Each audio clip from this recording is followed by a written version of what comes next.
ತುಂಬ ಜನ ಈಗ ಅವರವರ ಪರ್ಸ್ನಾಲಿಟಿನ ಚೆಕ್ ಮಾಡ್ಕೊತಿರ್ತಾರೆ. Okay, let's go for destiny number 3.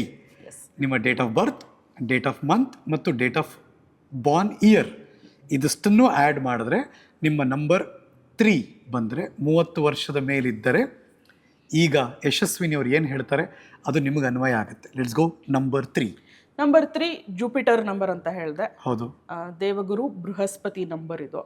So ಹಾಗಾಗಿ ಅವ್ರದ್ದೇನಿರತ್ತೆ ಕ್ಯಾರೆಕ್ಟರಿಸ್ಟಿಕ್ಸ್ ಅಂದರೆ ಅವರು ನಾಲೆಜ್ ಓರಿಯೆಂಟೆಡ್, ಅವರಿಗೆ ಜ್ಞಾನದ ಬಗ್ಗೆ ತುಂಬ ಅಪಾರವಾದಂಥ ಆಸಕ್ತಿ ಇರುತ್ತೆ, ಜ್ಞಾನ ವರ್ಧನೆ ಮಾಡ್ಕೊಳ್ಳೋ ಅಂಥದ್ದು. ಅಂದರೆ ಅವ್ರಿಗೆ ಏನಾದರೂ ಒಂದು ವಿಷಯ ತಿಳ್ಕೊಬೇಕು, ಅದನ್ನು ಬೇರೆಯವರಿಗೆ ತಿಳಿಸ್ಬೇಕು, ತಾವು ತಿಳ್ಕೊಂಡಿರೋವಂಥ ವಿಚಾರನ ಬೇರೆಯವರಿಗೆ ತಿಳಿಸ್ಬೇಕು ಅನ್ನೋದು ತುಂಬ ಜಾಸ್ತಿ ಇರುತ್ತೆ. ಅವರು ಯಾವುದೇ ಥರದ್ದು ಈ ನಾಲೆಜ್ ಓರಿಯೆಂಟೆಡ್ ವರ್ಕ್ ಜಾಬ್ಸ್ಗೆ ಹೋದರೆ, ಫಾರ್ ಎಕ್ಸಾಂಪಲ್ ಟೀಚರ್ಸ್ ಆಗೋದು, ಕೌನ್ಸಿಲರ್ಸ್ ಆಗೋದು, ಅಡ್ವೈಸರ್ಸ್ ಆಗೋದು, ಈ ಥರದ್ದು ಯಾವುದೇ ಕೆಲಸಗಳಿಗೆ ಅವ್ರು ಹೋದಾಗ ಏನಾಗುತ್ತೆ, ಈಗ ಫಾರ್ ಎಕ್ಸಾಂಪಲ್ ಬ್ಯಾಂಕರ್ಸು ಆಗ್ಬೋದು, ಡಾಕ್ಟರ್ಸು ಆಗ್ಬೋದು, ಯಾಕಂದರೆ ಅವ್ರು ತಿಳ್ಕೊಂಡಿರೋದನ್ನ ಅವ್ರು ಬೇರೆಯವ್ರಿಗೆ ಚೆನ್ನಾಗಿ ಹೇಳ್ತಾರಲ್ವ. ಅಸ್ಟ್ರಾಲಜರ್ಸ್ ಆಗ್ಬೋದು, ಕನ್ಸಲ್ಟೆಂಟ್ಸ್ ಆಗ್ಬೋದು, ಫಿಲಾಸಫರ್ಸ್ ಆಗ್ಬೋದು, ಈ ಥರದ್ದು ಕೆಲಸಗಳಿಗೆ ಅವ್ರೇನಾದರೂ ಹೋದರೆ ಅವ್ರಿಗೆ ತುಂಬ ಚೆನ್ನಾಗಿ ಸೂಟ್ ಆಗುತ್ತೆ. ಸೊ ಒಂಥರ ಜುಪಿಟರ್ ಹೆಸರು ಹೇಳೋ ಹಾಗೆ ಗುರುಸ್ಥಾನದಲ್ಲೇ ಇರ್ತಾರ. ಕರೆಕ್ಟ್. ಆಮೇಲೆ ಅವರು ಎಲ್ಲಿಗೆ ಹೋಗ್ತಾರಲ್ಲ, ಯಾಕಂದ್ರೆ ಅವ್ರು ಎಷ್ಟು ಚೆನ್ನಾಗಿ ಓದ್ಕೊಂಡಿರ್ತಾರೆ, ತಿಳ್ಕೊಂಡಿರ್ತಾರೆ ಅಂದ್ರೆ ವಿಷಯಗಳನ್ನ, ಅವ್ರು ಎಲ್ಲಿಗೆ ಹೋಗ್ತಾರೋ ಅಲ್ಲಿ ಒಂದು ವ್ಯಾಲ್ಯೂ ಎಡಿಷನ್ ಮಾಡ್ತಾರೆ ಅವರು. ಹಿಂಗಲ್ಲ, ಒಂದು ಡಿಫ್ರೆಂಟ್ ಪರ್ಸ್ಪೆಕ್ಟಿವ್ ಕೊಟ್ಬಿಡೋದು.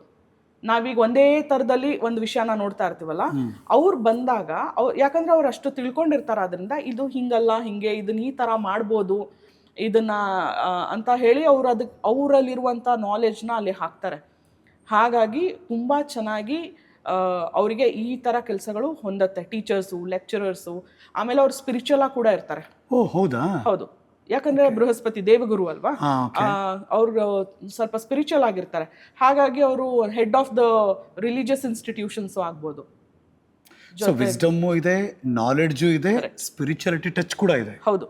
ಸೊ ಅದಕ್ಕೆ ನಾನು ಆಗ್ಲೇ ಹೇಳ್ದಂಗೆ ಫಿಲಾಸಫರ್ಸ್ ಆಗ್ತಾರೆ, head of the educational institutions ಆಗ್ತಾರೆ. ಯಾಕಂದ್ರೆ ಅದರಲ್ಲೂ ನೀವು ಜ್ಞಾನನ ಬೇರೆಯವರಿಗೆ ಹಂಚುವಂಥ ಕೆಲಸ ಮಾಡ್ತೀರಾ, ಅದರಿಂದ ಅದು ಕೂಡ ಇರುತ್ತೆ. ಜೊತೆಗೆ head of the religious institutions ಆಗ್ತಾರೆ. Okay okay. ಸೊ ಅವರು ಈ ಥರ ಅಂದರೆ ಅವ್ರಿಗಿರತ್ತಲ್ವಾ, ಆ ನಾಲೆಜ್ ಇರುತ್ತೆ, ಜೊತೆಗೆ ಅವ್ರಿಗೊಂದು ಇದೇ ಥರ ಇರಬೇಕು ಅನ್ನೋ ಪ್ರಿನ್ಸಿಪಲ್ಸ್ ತುಂಬ ಇರುತ್ತೆ. ಬೃಹಸ್ಪತಿ ನಂಬರ್ ಆಗಿರೋದ್ರಿಂದ ಅಷ್ಟೊಂದು ಮಟೀರಿಯಲಿಸ್ಟಿಕ್ ಇರಲ್ಲ ಅವರು. ಅವರಿಗೆ ಈಗ ದುಡ್ಡು ಮತ್ತೆ ಜ್ಞಾನ ಅಂತ ಬಂದಾಗ ಮೋಸ್ಟ್ ಆಫ್ ದೆಮ್ ಜ್ಞಾನ ಚೂಸ್ ಮಾಡ್ತಾರೆ. ಅಂದ್ರೆ ಇದನ್ನ ಕಂಪ್ಲೀಟ್ ಆಗಿ ನೆಗೆಟ್ ಮಾಡ್ತಾರೆ ಅಂತಲ್ಲ, ಆದ್ರೆ ಅವ್ರದ್ದು ಪ್ರಯಾರಿಟಿ ಅಲ್ಲಿರುತ್ತೆ. ಅಂದ್ರೆ ಓದ್ಬೇಕು, ಇದ್ರ ಬಗ್ಗೆ ತಿಳ್ಕೋಬೇಕು. ಅವರು ಮಟೀರಿಯಲಿಸ್ಟಿಕ್ ಕಡೆ ಹೋಗಲ್ಲ. ನೀವು ಬೇಕಾದ್ರೆ ಅವ್ರನ್ನ ನೋಡಿ, ಈ ನಂಬರ್ 3 ಇರೋರು ಹೊರಗಡೆ ಹೋದಾಗ, ಎಲ್ಲರೂ ಶಾಪಿಂಗ್ ಹೋದಾಗ, ಆ ಥರದ್ದು ಎಲ್ಲರೂ ಹೋದಾಗ ಅವರು ಫಸ್ಟ್ ಹೋಗೋದೇ ಒಂದು ಲೈಬ್ರರಿ ಕಡೆ ಅವ್ರಿಗೆ ಮನಸ್ಸು ಸೆಳೀತಾ ಇರುತ್ತೆ. ಅವರು ಬುಕ್ಸ್ ಪರ್ಚೇಸ್ ಮಾಡ್ತಾರೆ, ಅವ್ರು ಗಿಫ್ಟ್ ಕೊಡೋದು ಕೂಡ ಬುಕ್ಸ್ ಕೊಡ್ತಾರೆ, ಅಥವಾ ಅವರು ಇದ್ರ ಬಗ್ಗೆ ಏನಾದರೂ ಒಳ್ಳೊಳ್ಳೇದು ಅವ್ರು ಏನಾದ್ರು ವಿಷಯ ತಿಳ್ಕೊಂಡಿದ್ರೆ ಅದನ್ನ ಹೇಳಕ್ ಇಷ್ಟಪಡ್ತಾರೆ. Trainers, they are very good trainers. ಅವರಿಗೆ ಯಾಕಂದ್ರೆ ಜ್ಞಾನ ಇರತ್ತಲ್ವಾ, ಸೊ ಅವ್ರು ಮಾತಾಡಿದಾಗ ಜನರಿಗೆ ಅವ್ರು ಮಾತಾಡೋದನ್ನ ಕೇಳಬೇಕು ಅಂತ ಅನ್ಸತ್ತೆ. ಸೊ ಲೆಕ್ಚರರ್ಸ್ ಆಗ್ತಾರೆ, ಒಳ್ಳೆ ಲೆಕ್ಚರರ್ಸ್ ಆಗ್ತಾರೆ. ಸೊ ಈ ಥರ ಕೆಲಸಗಳಿಗೆ ಹೋದರೆ ಅವರು ತುಂಬ ಚೆನ್ನಾಗಿ ಎಕ್ಸೆಲ್ ಆಗ್ತಾರೆ. ಓಕೆ. ನೀವು ಮತ್ತೆ ನೀವು ಹಂಗೆ ನೋಡಿದ್ರೆ ತುಂಬಾ ಜನ ಟೀಚರ್ಸ್ನ ನೀವು ಹೋಗಿ ಕೇಳಿದ್ರೆ ನಿಮ್ಮ ಡೆಸ್ಟಿನಿ ನಂಬರ್ ಯಾವ್ದಿರ್ಬೋದು ಅಂತ, ಇದರ ಡೆಸ್ಟಿನಿ ಅವ್ರ ಬರ್ತ್ ನಂಬರು, ಅವ್ರ 3 ಅಂತ ತುಂಬಾ ಜನದಿರುತ್ತೆ. ಮ್ಯಾಕ್ಸಿಮಮ್ ಜನದ್ದು ಹೇಳಿದ್ಮೇಲೆ ನೆಕ್ಸ್ಟ್ ಚೆಕ್ ಮಾಡ್ಬೇಕು ನಾನು, ಚೆಕ್ ಮಾಡಿ. ಅದೇ ರೀತಿ ನಾನು 2 ಬಗ್ಗೆ ಹೇಳ್ತಾ ಇದ್ನಲ್ವಾ, ನೀವು ಈ ಆರ್ಟ್ ಅಂಡ್ ಕಲ್ಚರ್ ಇದರಲ್ಲಿ ಫೀಲ್ಡಲ್ಲಿ ಯಾರ್ಯಾರು ಇರ್ತಾರೆ, ಈ ಆಕ್ಟರ್ಸ್ ಇರ್ಬೋದು, ಆ ಥರ ಅವ್ರ ಹತ್ರ ಹೋಗಿ ನೀವು ಕೇಳಿದಾಗ ನೀವು ಯಾವ ನಂಬರು ನಿಮ್ದು ಅಂತ ಇದರ್ 2 ಹೇಳ್ತಾರೆ. 6 ಕೂಡ ಸ್ವಲ್ಪ ಇದರದೇ ತಲೆಗೆ ನಂಗೆ ಸಿಂಕ್ ಆಗ್ತಾ ಇದೆ. ಬಿಕಾಸ್ ಒಂದಷ್ಟು ಜನ ನಮ್ಮ ಸ್ಟಾರ್ಗಳದೆಲ್ಲ ಡೇಟ್ ಆಫ್ ಬರ್ತ್ ಗೊತ್ತಿರೋದ್ರಿಂದ ನನಗೆ ಇವರೆಲ್ಲ ಸಿಂಕ್ ಆಗ್ತಾರೆ ಅಂತ ಅನಿಸ್ತಾ ಇದೆ ನನಗೆ. ನಿಮ್ಗೆ ಗೊತ್ತಿರೋದ್ರಿಂದ ನೀವೇ ಯೋಚನೆ ಮಾಡಿ ಹೇಳಿ, ಎಷ್ಟು ಜನ ಇದ್ದಾರೆ ನಮ್ದು ಇದರಲ್ಲಿ ಇಂಡಸ್ಟ್ರಿನಲ್ಲಿ ಅವರು ನಂಬರ್ 2 ಇರೋರು ಅಂತ ಹೇಳಿ. ಯಾಕಂದ್ರೆ ದೇ ಮೇಕ್ ಅವ್ರೊಂಥರ ಅವರಿಗೆ ಸ್ಪಾಂಟೇನಿಯಸ್ ಆಗಿ ಬರೋವಂಥದ್ದು. ಈಗ ನಾವು ಹೇಳಿ ಕಲಿಸಿ ಮಾಡೋವಂಥದ್ದಲ್ಲ. ಅವ್ರದ್ರಲ್ಲಿ ಆ ಕ್ರಿಯೇಟಿವಿಟಿ ಅನ್ನೋ ಆಸ್ಪೆಕ್ಟು, ಆ ಟ್ಯಾಲೆಂಟ್ ಏನಿರುತ್ತೆ, ಆ್ಯಕ್ಟಿಂಗ್ ಟ್ಯಾಲೆಂಟ್ ಎಲ್ಲ ಏನಿರುತ್ತೆ, ಅದು ಈಸಿಯಾಗಿ ಬರ್ತಾ ಇರುತ್ತೆ, ಸೀಮ್ಲೆಸ್. ಓಕೆ, ಟೆಲ್ ಅಸ್ 3 ಅಂದರೆ ಗುರು ಜುಪಿಟರ್ ಯಾರ ಜೊತೆ ಹೊಂದಾಣಿಕೆ, ಅಂದರೆ ರಿಲೇಷನ್ಶಿಪ್ಪು ಅದೆಲ್ಲ ಯಾರ ಜೊತೆ ಚೆನ್ನಾಗಿರುತ್ತೆ?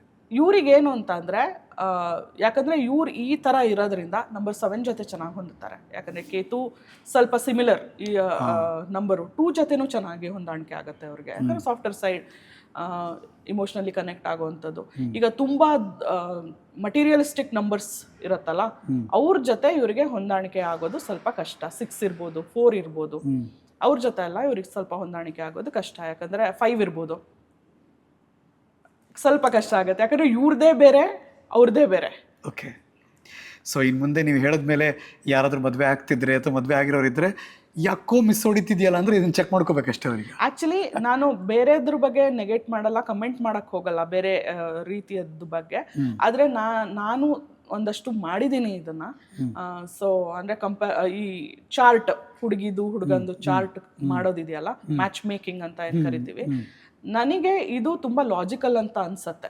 Vedic grid match making. Correct. ಯಾಕಂದರೆ ನಾವೀಗ ಇರೋದು ಒಂದು ಪರ್ಸನ್ ಜೊತೆ ಅಂತ ಹೇಳಿದ್ಮೇಲೆ, ಒಂದು ಮದುವೆ ಆದಮೇಲೆ ಒಂದು ಪರ್ಸನ್ ಜೊತೆ ಬಾಳ್ಬೇಕು ಅಂದಾಗ ಆ ಪರ್ಸನ್ದು ಕ್ಯಾರೆಕ್ಟರಿಸ್ಟಿಕ್ಸು ನಮ್ಮದು ಅಟ್ಲೀಸ್ಟ್ ಒಂದೇ ಥರ ಇರಬೇಕು ಅಂತ ನಾವು ಯಾರೂ ಎಕ್ಸ್ಪೆಕ್ಟ್ ಮಾಡೋಕ್ಕಾಗಲ್ಲ, ಇರೋದು ಇಲ್ಲ. ಎಲ್ಲ 5 ಬೆರಳು ಹೆಂಗೆ ಬೇರೆ ಬೇರೆ ಥರ ಇರುತ್ತೋ ಎಲ್ಲರೂ ಹಾಗೆ ಇರ್ತಾರೆ. ಆದರೆ ಅಟ್ಲೀಸ್ಟ್ ಅದರಲ್ಲಿ ಸಿಂಕ್ ಆದಾಗ, ಅಗ್ರಿ ಟು ಡಿಸ್ಅಗ್ರಿ ಅಂತ ಹೇಳ್ತಾರಲ್ಲ, ಹೌದು, ಅಟ್ಲೀಸ್ಟ್ ಆ ಆಸ್ಪೆಕ್ಟಲ್ಲಿ ನಾವು ಮ್ಯಾಚ್ ಆದಾಗ ಏನಾಗುತ್ತೆ, ಸ್ವಲ್ಪ ನಮ್ಮ ಜೀವನ ಚೆನ್ನಾಗಿರುತ್ತೆ ಅಂತ ನನಗನ್ಸುತ್ತೆ. ಸೊ ನಾವು ಎಷ್ಟೊಂದು ಈಗ ನಮ್ಮ ಕ್ಯಾರೆಕ್ಟರಿಸ್ಟಿಕ್ಸ್ ಮ್ಯಾಚ್ ಆದಾಗ, ಪರ್ಸ್ನಾಲಿಟೀಸ್ ಮ್ಯಾಚ್ ಆದಾಗ, ಅಥವಾ ನಮ್ಮ ಜೀವನದ ಉದ್ದೇಶ ಏನಿರುತ್ತಲ್ಲ ಅದು ಮ್ಯಾಚ್ ಆದಾಗ, ಹೋಗಲಿ ಈಗ 1 and 2 ಥರ ಹೋಗಲಿ, ಅವ್ರು ಲೀಡ್ ಮಾಡಲಿ, ನಾನು ಫಾಲೋ ಮಾಡ್ತೀನಿ ಅನ್ನೋ ಮನಸ್ಥಿತಿ ಏನಾದರೂ ಇದ್ದರೆ, ಅಂದ್ರೆ ಒಬ್ರು ಸುಮ್ಮನೆ ಡಾಮಿನೇಟ್ ಮಾಡ್ತಿರ್ತಾರೆ, ಇನ್ನೊಬ್ರು ಸೈಲೆಂಟ್ ಆಗಿ ಡಾಮಿನೇಟ್ ಮಾಡ್ತೀಯ, ನಾನು ಡಾಮಿನೇಟ್ ಮಾಡ್ತೀನಿ ಅಂದ್ರೆ ಕ್ಲಾಶ್ ಆಗುತ್ತೆ. ಕರೆಕ್ಟ್.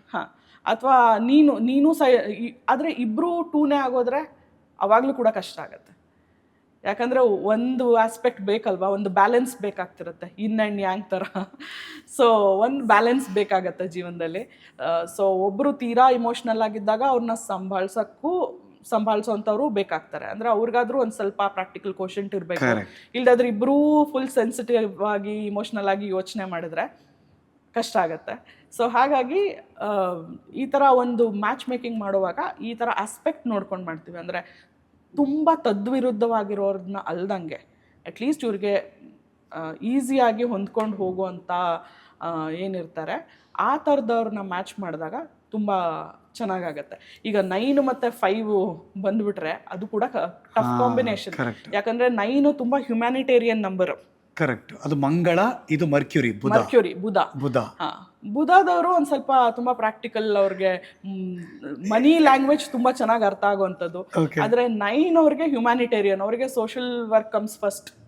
ಅಂದರೆ ಅವರು ಸೊಸೈಟಿ ಬಗ್ಗೆ ತುಂಬ ಯೋಚನೆ ಮಾಡೋವಂಥವ್ರು. ಫಾರ್ ಎಕ್ಸಾಂಪಲ್ ಈಗ ಅವ್ರಿಗೆ ಆಪ್ಷನ್ಸ್ ಕೊಟ್ಟರೆ, ಒಂದು ಬರೀ ನಿನಗಷ್ಟೇ ಹೆಲ್ಪ್ ಆಗುತ್ತೆ ಈ ಕೆಲಸ ಮಾಡಿದರೆ, ಇನ್ನೊಂದು ನಿನಗೆ ಕಡಿಮೆ ಹೆಲ್ಪ್ ಆಗ್ಬೋದು, ಆದರೆ ಒಂದು ಸೊಸೈಟಿಗೆ, larger picture, larger section of the ಸೊಸೈಟಿಗೆ ಇದು ಚೆನ್ನಾಗಿ ಹೆಲ್ಪ್ ಆಗುತ್ತೆ. ಇವೆರಡರಲ್ಲಿ ನೀ ಚೂಸ್ ಮಾಡು ಅಂದರೆ 9 ಅವ್ರು ಚೂಸ್ ಮಾಡೋದು ಸೆಕೆಂಡ್ ಆಪ್ಷನ್. ಕರೆಕ್ಟ್. ಅವರಿಗೆ ಆ ಥರದ್ದಿರತ್ತೆ.